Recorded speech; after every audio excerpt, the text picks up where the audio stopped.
지난 목요일 날 제가 공부하고 있는 합동신학대학원 대학교 정창균 총장님이 퇴임식을 가지셨습니다. 2017년부터 올해까지 대략 4년 동안 총장직을 담당하시고 이제 마치시게 되는 아주 명예롭고 또 자랑스러운 예식이었습니다. 이 퇴임식에 제가 참석을 했는데 저뿐만 아니라 많은 사람들이 참석했고 또 이런저런 유명한 분들이 오셔서 이 한 총장님의 행적을 회고하고 칭송하고 감사하고 명예를 올려드리는 것을 보았습니다. 많은 사람들이 축하해줬고 아마 총장님도 굉장히 기뻐하셨을 것입니다. 그런데 제 마음속에는 참 아름답고 좋다라고 하는 마음도 들었지만 차츰차츰 퇴임식이 뒤쪽으로 갈수록 제 마음속에 인생이란 참 준엄하구나 라고 하는 생각을 가졌습니다. 단 4년 동안에 그가 행한 행적과 일에 대해서 되돌아보며 점검하고 평가하는 것을 제가 보면서 인생이란 삶이 결코 그냥 마무리되는 것이 아님을 다시 한번 생각하며 제 자신이 평가받는 그날이 있을 것을 다시 한번 생각해 봤습니다. 자신의 인생 중에 퇴임식을 하는 사람은 많지 않을 것입니다. 그렇죠? 여러분들 일생에 퇴임식을 할 것 같아요? 안 할 것 같아요? 퇴임식을 하는 사람은 그렇게 많지 않죠. 그러나 여러분, 형식적으로 그렇게 하든 하지 않든 모든 사람은 자신이 일하고 몸담고 섬긴 일에 대한 평가를 받게 되어 있습니다. 내가 섬긴 가정을 어떻게 섬겼는지, 내가 적을 두고 있는 교회에서 나는 어떤 성도로 살았는지, 내가 속한 이 사회와 나라 속에서 내가 어떻게 한 국민으로 사회 구성원으로 살았는지, 특별히 하나님 나라의 한 백성으로서 내가 이 세상 사는 날 동안 어떻게 살았는지 하는 것은 반드시 평가받게 되어 있습니다. 여러분은 지금까지 어떻게 살아오셨어요? 잘 살아온 것 같아요? 그리고 앞으로 남은 인생 여러분들은 어떻게 살아가실 것 같습니까? 오늘부터 3주 동안 살피게 될 히브리서 13장의 제목을 제가 그러면 어떻게 살 것인가 라고 정했습니다. 히브리서 저자는 1장에서부터 12장까지 쭉 예수 그리스도 안에서 하나님께서 만들어 놓으신 복음의 삶, 복된 은혜에 대해서 쭉 다 설명을 한 후에 이제 마지막으로 인사를 곁들여서 13장에서 이제 이 모든 복음을 들은 사람들이 남은 인생 동안 그들이 처한 삶의 환경 속에서 어떻게 살아가야 될 것인지에 대해서 이제 마지막으로 나눕니다. 그래서 제가 그러면 어떻게 살 것인가 라는 제목으로 한 서너 줄을 함께 나누려고 합니다. 여러분, 앞으로 여러분들은 어떻게 살려고 지금 생각하고 계세요? 여러분 나름대로 아마 계획을 갖고 계실 것입니다.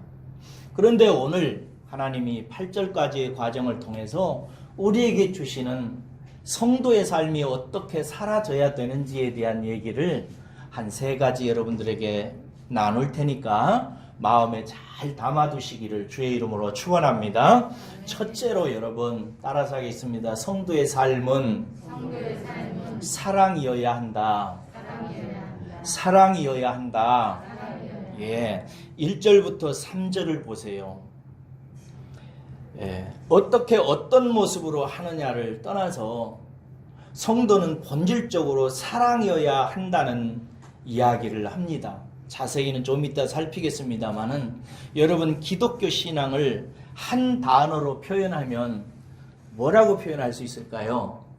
사랑이지요. 그렇죠. 성경이 66권 수많은 이야기들로 가득 채워져 있는데요. 이 성경 66권을 모두 다 추려가지고 단 한 단어로, 한 문장으로 바꾼 부분을 찾아내라고 하면은 목사님들이나 성도님들이 일반적으로 어디를 찝지요? 요한복음 3장 16절을 짚어냅니다.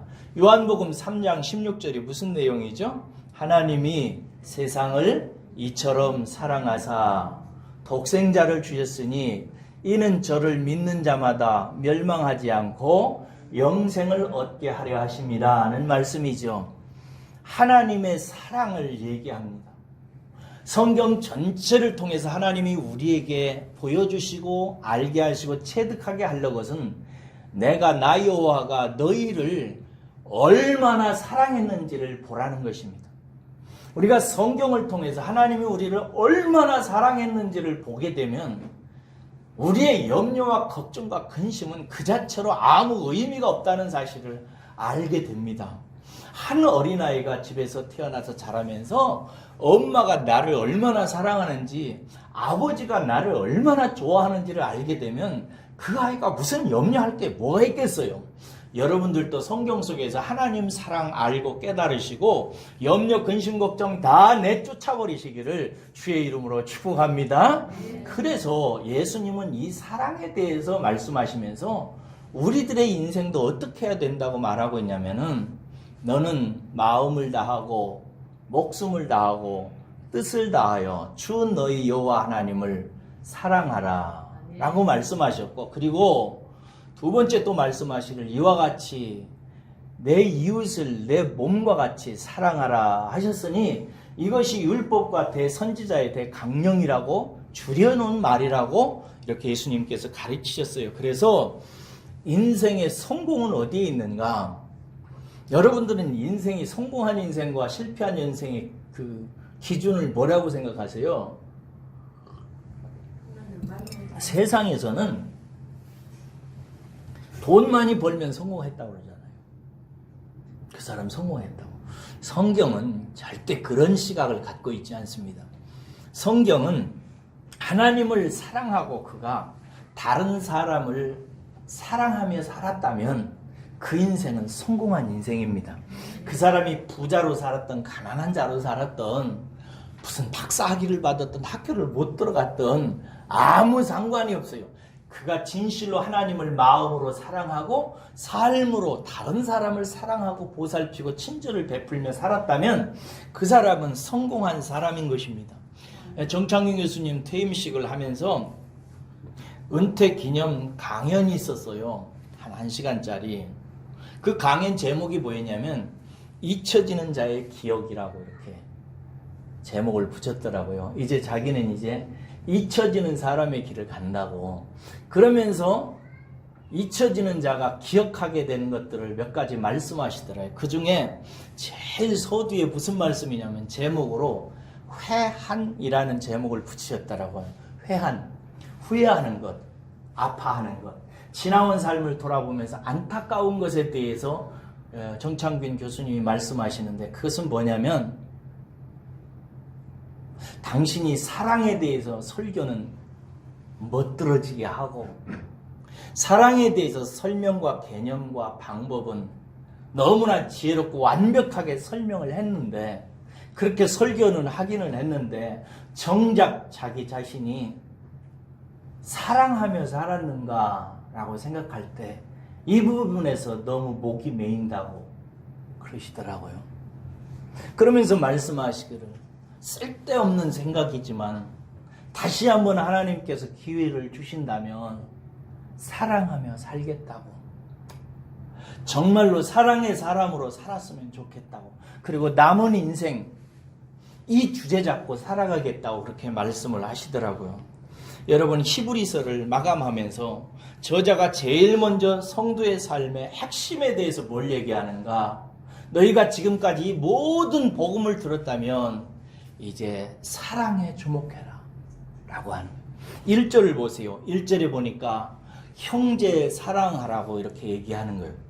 형제 사랑하기를 계속하라. 여기서 형제는 뭘 말하냐면요, 자기 집의 육체적인 뭐 오빠나 누이나 언니를 사랑하라 이런 말이 아니고요. 주 안에서 형제된 교우들을 말하는 거예요. 초대교회 성도들은 교우들을 형제라고 생각했어요. 이게 다 형제들인 거예요. 장차 하나님 나라의 유업을 이을 자를 하나님의 아들이라고 하잖아요. 여자도 하나님의 나라에서는 뭐예요? 아들인 거예요. 상속받을 자라는 의미로. 이게 아들들의 모임이 형제들의 모임, 곧 교회인 거예요. 그래서 여기서 형제 사랑하기를 계속하라는 말은 끊임없이 같이 모인 교우들끼리 서로 사랑하며 살라는 거예요. 그런 뜻이에요. 여러분들은 지금부터 이제 이 목숨 끊어지는 순간까지 우리 같은 교우들 서로 돌아보며 기도도 해주고 좋은 것도 사주고 서로 가까이 친절과 사랑을 베풀면서 사랑할 수 있기를 주의 이름으로 축복합니다. 두 번째 뭐냐면 손님 접대하는 문제예요. 여기서 손님은 뭘 의미하냐면요, 나그네로서의 인생살이를 하는 사람을 말해요. 그래서 손님 접대한다는 말은 무슨 말이냐면 모든 인생이 다 뭐라는 거예요? 나그네라는 거예요. 잠시 있다가 영원한 세상으로 가는 나그네 인생이라는 거예요. 이런 나그네 인생을 보거든, 이렇게 나그네와 같은 우리 이웃을 보거든 그들을 사랑하고 접대하기를 아끼지 말라는 거예요.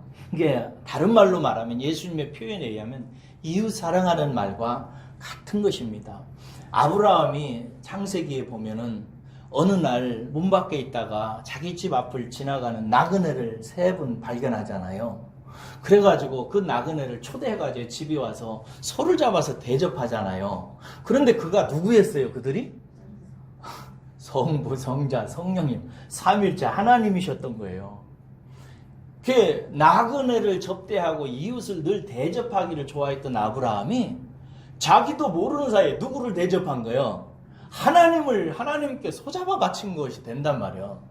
여러분, 예수님께서 말씀하시기를 지극히 작은 소자에게 물 한 그릇 대접한 것도 주님께서 기억하신다 안 하신다? 기억하신다고 그랬단 말이에요. 근데 하나님께, 소자가 아니고 천지 우주 만물을 주신 여호와 하나님을 소를 잡아서 대접했으니 그가 얼마나 횡재를 하게 된 거예요. 복받게 된 거지요. 그것을 생각하면서 나그네된 인생들을 불쌍히 여기고 돌보고 친절을 베풀기를 힘쓰라는 거예요. 여러분, 버스를 타든 시장에서 무슨 물건을 사든 운전을 하든 늘 양보하고 친절을 베풀고 너그럽게 대하면서 하나님이 보신다는 사실을 기억하고 늘 사랑하는 마음으로 친절 베푸시기를 바라요. 세 번째, 갇힌 자에 대해서 얘기해요.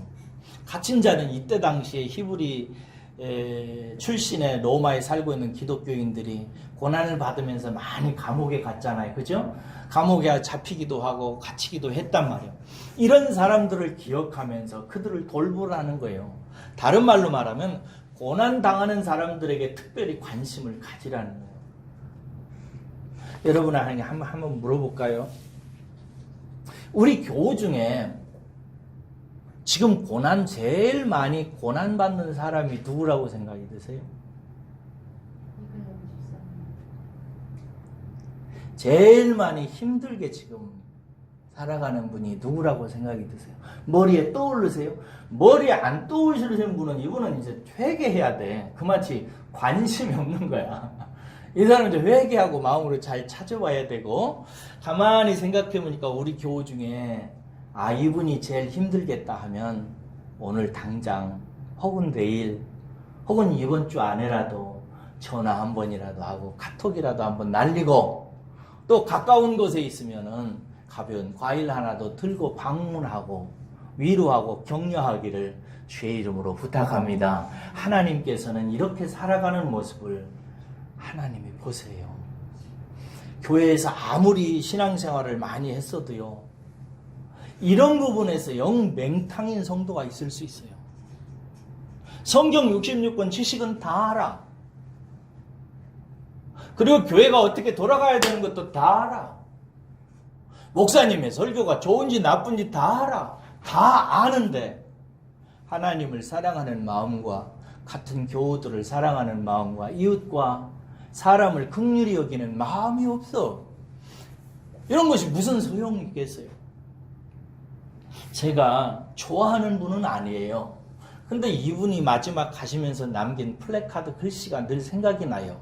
오늘 본문 말씀을 묵상하는데 이분이 생각이 나더라고요.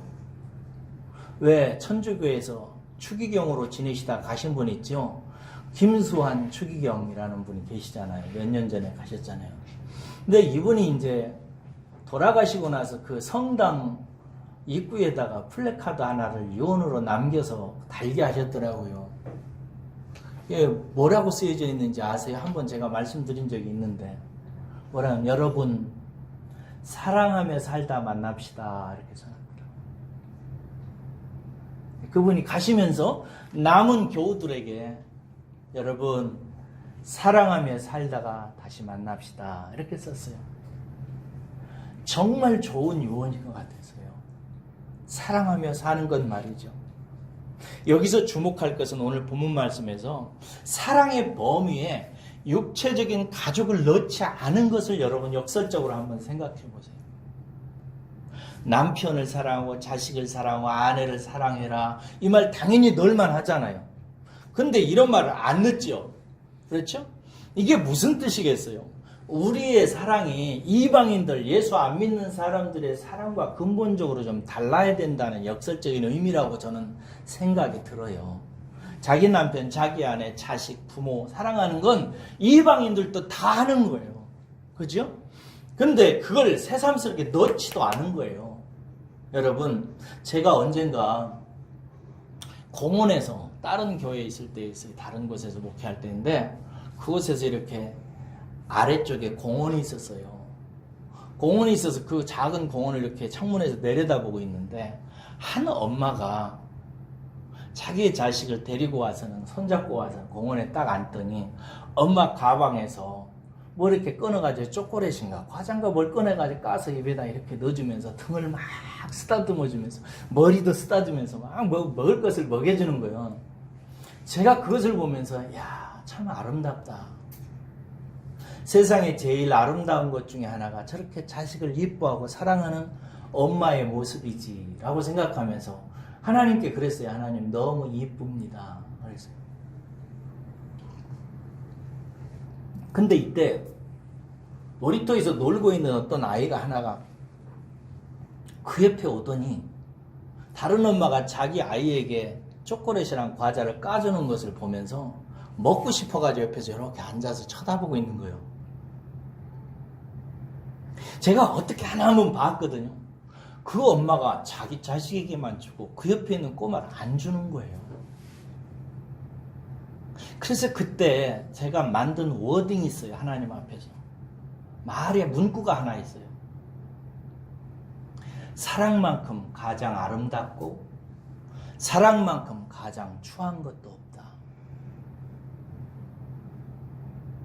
내 자식, 내 남편, 내 아내, 내 식구만 생각하고 옆을 돌아다 보지 않는 사랑만큼 추한 것도 없다 하는 생각이 들더라고요. 여러분은 어떻게 생각하세요? 그렇죠? 그럼 거리가 1m 정도 떨어진 사람에게 안 주는 것은 추한 거고 한 10m 떨어진 이웃에게 안 주는 것은 괜찮은 건가? 그렇지 않지요?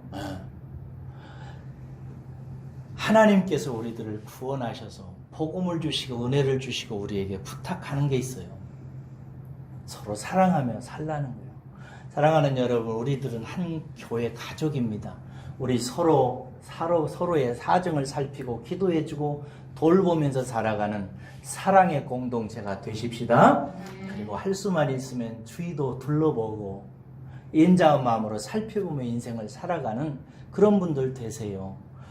하나님께서 내게 주신 재능으로 그런 일을 하세요. 공부를 잘한 사람은 공부를 많이 해서 그 지식으로 남을 사랑하는 데 쓰셔야 돼요.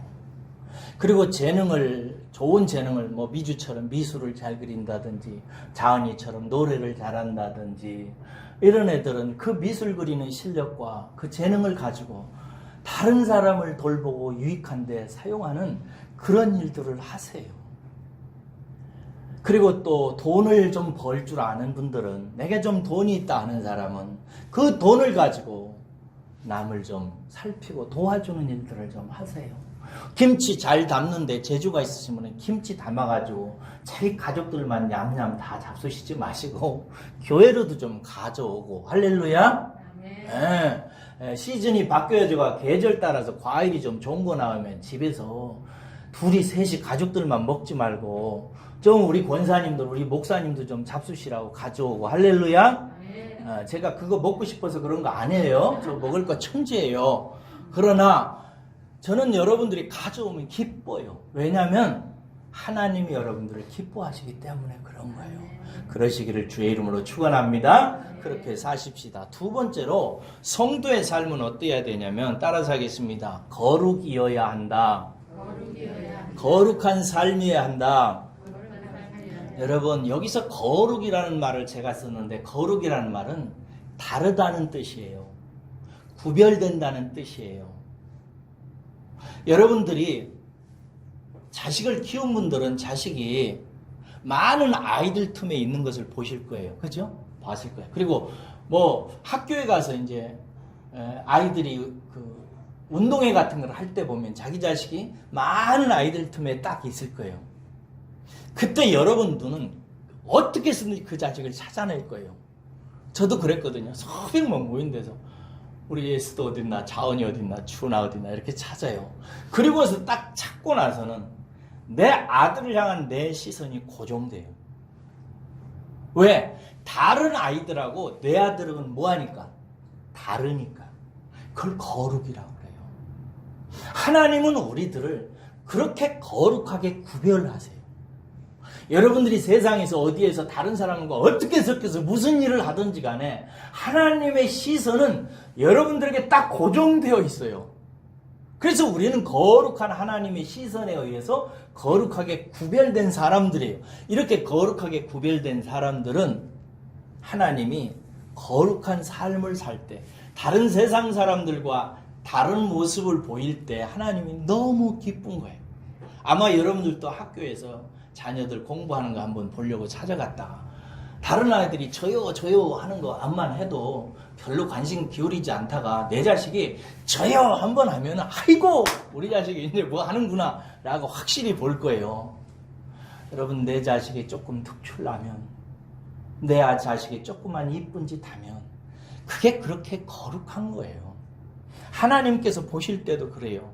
오늘 하나님께서 우리들을 볼 때 두 가지 대표적인 거룩에 대해서 얘기해요. 4절 보세요. 4절이 뭐냐면, 이게 세상 사람들과 구별된 모습인데요. 결혼을 귀히 여기고 침소를 더럽히지 말라 그래요. 남편과 아내가 서로 결혼해서 한 가정을 이루어서 살게 되어서 한 가족을 꾸렸으면은 서로 음행하고 그러지 말라는 거죠.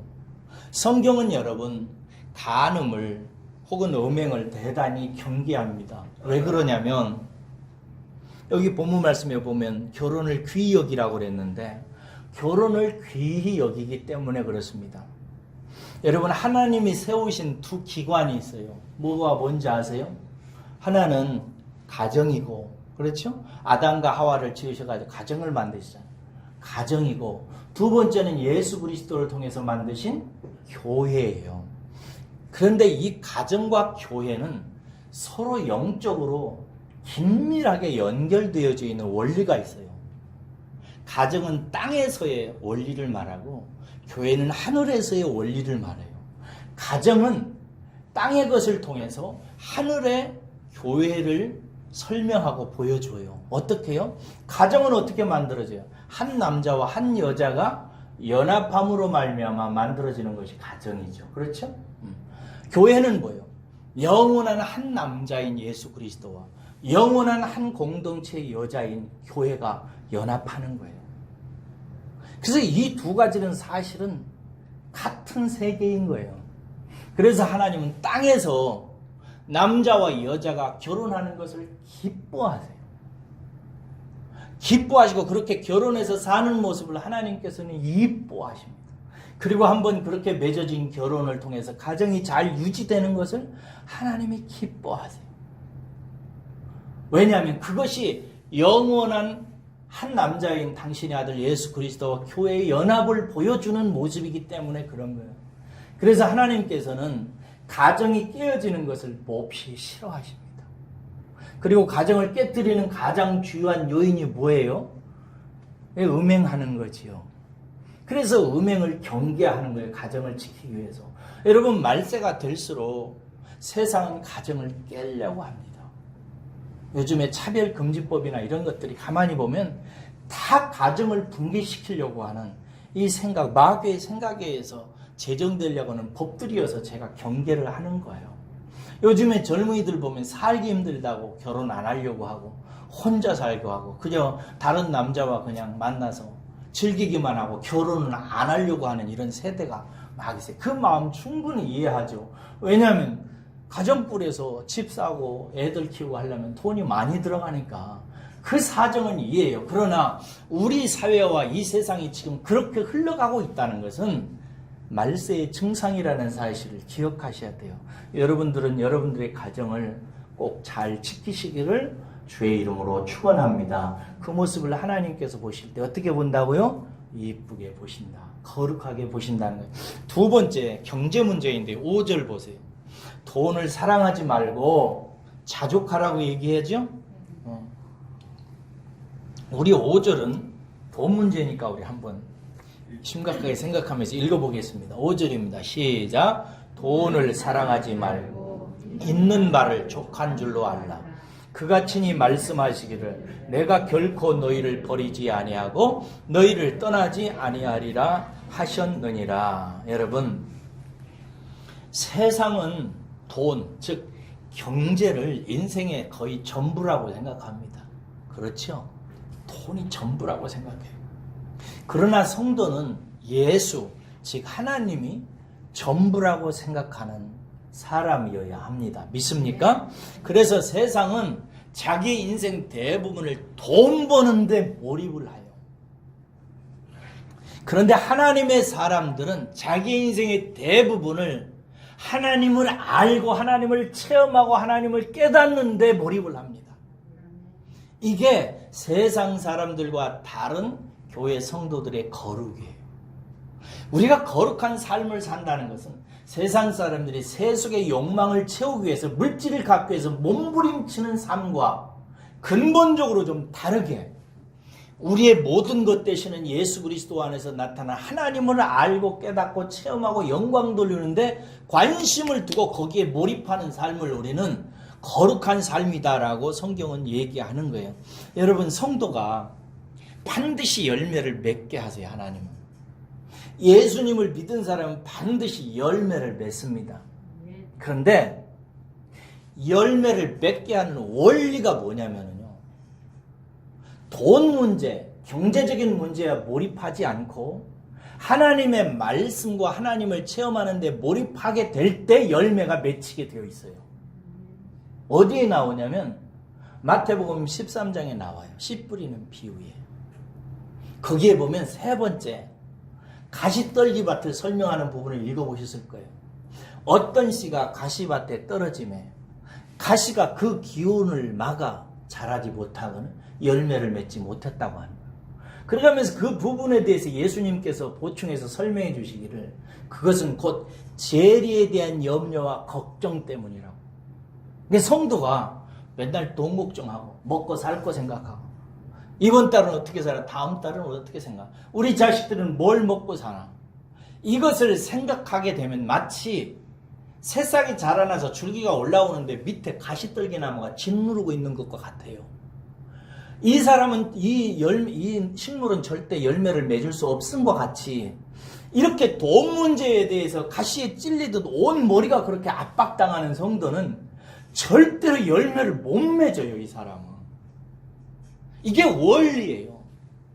그러니까 제가 목회자로서 성도 여러분들 한 사람 한 사람 다 봐요. 어떤 사람은 잘 자라나요. 잘 자라나서 열매를 맺고, 열매가 뭐예요? 사랑이란 말이에요. 하나님을 사랑하고 교회를 살피고 이웃을 사랑하고 전도도 하고 이러면서 사랑을 나타내요. 그런데 어떤 사람은 1년이 되고 2년이 되고 10년이 되고 100년이 되고 200년까지는 안 살지. 그렇게 살아도 어떤 사람은 도무지 그 모습이 안 나타나요. 그냥 주일만 되면 나만 따박따박 나와서 예배드려 끝. 열매가 없어요. 왜 그런지 아세요? 자기 일에 빠져 있어서 그래요. 돈 벌고 먹고 살고 가정 살림하고 이 재정 일에 빠져서 자라지를 못한 거예요. 그러니까 그의 행위의 열매가 나타나지 않는 거예요. 여러분, 이것은 너무나 귀한 교훈입니다. 그래가면서 이 말씀을 하시면서 뭐라고 그래요? 돈을 사랑하지 말라고 그러죠. 돈을 사랑하는 것이 다른 성경에 보면 일만하게 뿌리라고 그러죠. 모든 우리를 해롭게 하는 모든 것들의 뿌리가 뭐냐면 돈을 사랑하는 거예요. 따라서 하겠습니다. 돈을 사랑하지 않겠습니다. 여러분, 지금 하나님 앞에서 말씀드린 거예요. 다시 한번. 나는 돈 사랑하지 않겠습니다. 네, 돈이 필요 없다는 거 아니에요. 돈 열심히 버세요. 그러나 돈 사랑하지 마세요. 그것이 우리에게 모든 악한 것들이 나오는 뿌리가 되는 거예요. 그러면서 오늘 본문 말씀을 보니까 뭐라고 하시냐면은 있는 바를 족한 줄로 알아요. 다른 성경에 보면 먹고 입을 것이 있으면 그것으로 족한 줄로 알라고 그랬어요. 여러분 혹시 못 먹으시는 분, 먹을 게 없으신 분 집에 없지요? 하나님의 은혜가 이게 보통이 아니에요. 우리가 먹을 것이 걱정이 없다. 이건요, 우리 한국 땅에 하나님께서 보통 복을 주신 거 아니에요. 100년 전에 하나님께서 이 땅에 복음을 씨앗을 뿌리게 하셔서 이 땅에 근대화가 일어나게 하신 것은 저는 순전히 하나님의 은혜라고 생각합니다. 이 하나님의 은혜에 의해서 한국 땅에, 조선 땅에 여러분 그렇게 굶주리고 세상에서 150여 개국 나라에서 거의 151번째인가 가난한 나라, 제일 끄트머리에 있는 나라를 세상에서 이렇게 10여 안의 나라로 만든 것은 하나님의 큰 은혜가 아닐 수가 없어요. 우리는 먹는 거 걱정하네요. 지금도 장자 호수공원에 가면은 너무 먹어가지고 뱃살이 나와서 그거 빼려고 걸어 다니는 사람들로 줄이 서 있어요. 넘쳐요. 입을 거 없는 사람. 다 잘 입었죠. 겨울에는 다 패딩 입고 다 입죠. 이러면은 하나님의 은혜가 넘쳐 있다는 증거예요. 여러분들에게는 지금 하나님의 은혜가 이미 넘쳐 있어요. 그렇게 고백할 수 있기를 주의 이름으로 축복합니다. 지금 이 시간에도 북한 땅에도 아프리카 땅에도 먹을 물 한 모금이 제대로 없어서 먹을 거 없어서 굶주리는 사람들로 그냥 진배해요. 이미 우리에게는 하나님의 은혜가 넘쳐 있어요.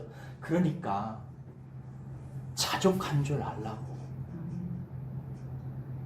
그리고 또 하나 뒤에서 뭐라고 그래요?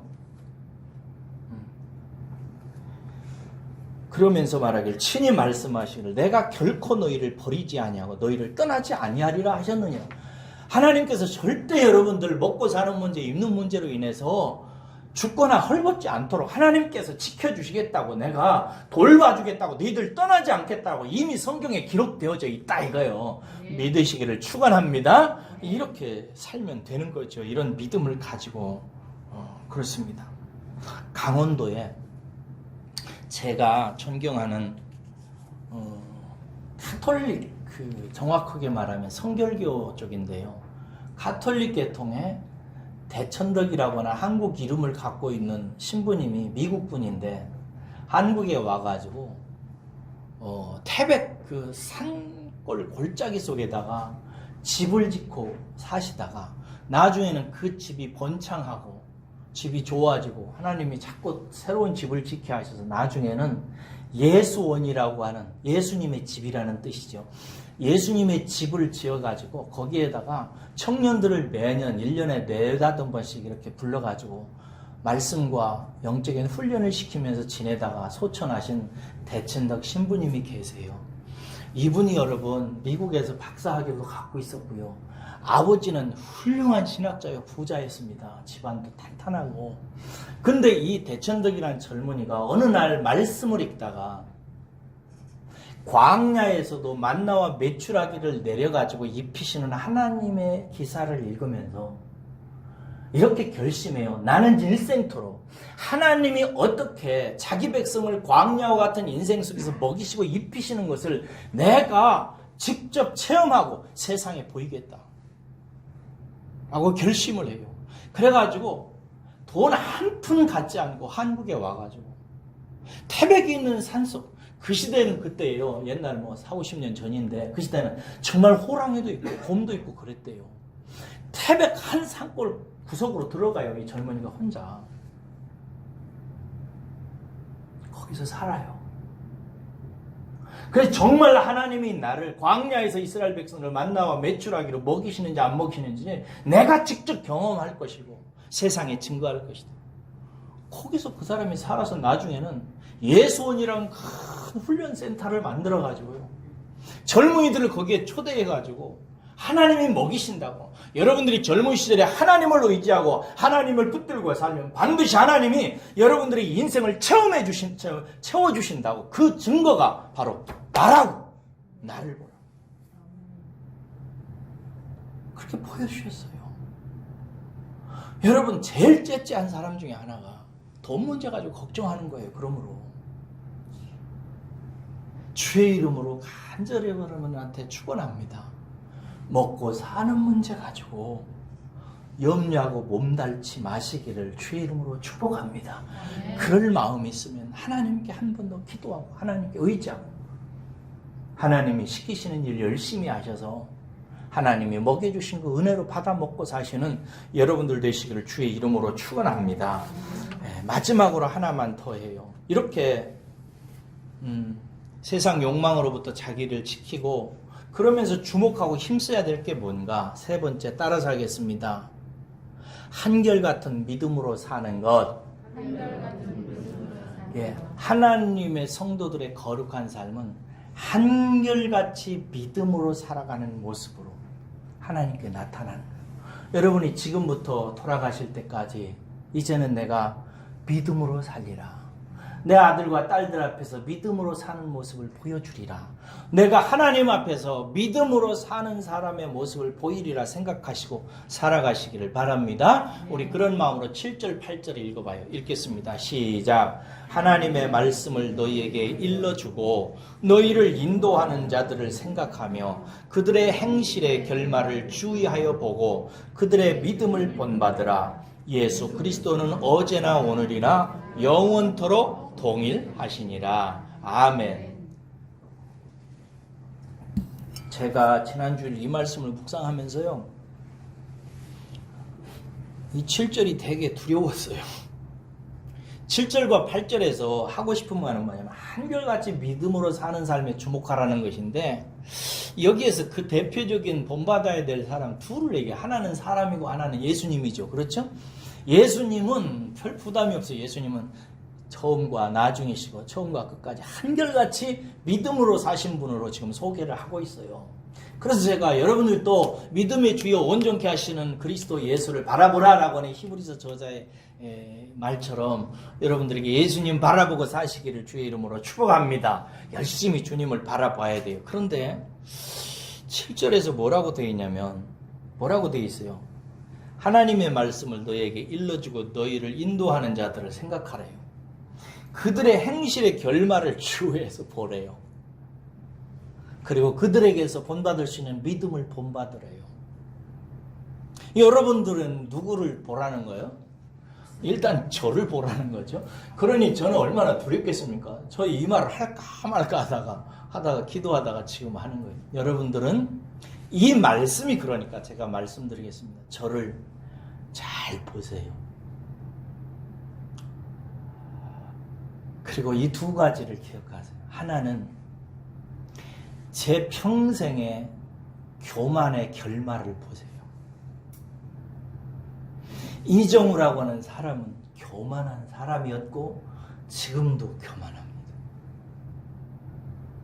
저는 제가 제법 머리도 괜찮다고 생각하고요. 재능도 좀 있다고 생각합니다. 그리고 설교도 그렇게 못하는 설교라고 생각은 솔직히 안 합니다. 그런데 왜 내가 젊은 시절에 그렇게 연단을 많이 받고 많이 아프고 방황하고 또 목회도 힘들게 해왔는가? 그 이유를 저는 압니다.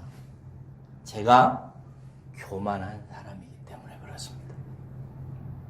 그래서 많이 고생했어요. 만약에 제가 겸손한 사람이었더라면, 겸손하게 하나님께 엎드려서 내 자신을 부인하고 낮은 마음으로 하나님께 은혜를 일찍부터 구하고 그렇게 젊은 시절에 하나님 앞에 사람 앞에 겸손했더라면 하는 회한이 있습니다. 정 총장님은 이제 퇴임하면서 회한이 뭐라고 그랬어요? 사랑하지 못하고 사는 것에도 회한이 있다면 저는 겸손하게 살지 못한 것이 회한입니다. 그리고 앞으로도 저는 제 인격의 가장 큰 덕목으로 겸손을 늘 생각하는 사람입니다. 여러분들은 저처럼 교만하지 마시고 여러분들은 꼭 여러분의 저의 교만의 결실을 지금 보고 계시는 거예요. 그러니까 저처럼 교만으로 살지 마시고 여러분들은 겸손하시기를 주의 이름으로 축원합니다. 또 하나, 여러분들이 저를 보면서 제가 다 나쁜 건 아니잖아요. 좋은 것이 있을 거예요. 저는 좋은 것을 뭐라고 생각하냐면 저는 영원한 것을 좋아합니다. 변치 않는 것. 이 땅에 잠시 있다 사라지는 것이 아닌 장차 하나님 나라에서 하나님이 인정해 주시는 것, 그런 것들을 좋아해서 하나님의 말씀을 사랑합니다. 그리고 하나님을 사랑합니다. 제 마음속에 있는 말씀과 하나님에 대한 사랑을 여러분들이 꼭 가지시고 본받으시기를 주의 이름으로 축원합니다. 그러셔야 됩니다. 제 마음속에 한 존경하는, 지금도 기억하는 한 목사님의 믿음이 있어요. 여러분들도 이렇게 마음의 어떤 모델을 삼으시고 그 부분에 좋은 분을 본받으세요. 그분이 어떤 얘기를 했냐면요.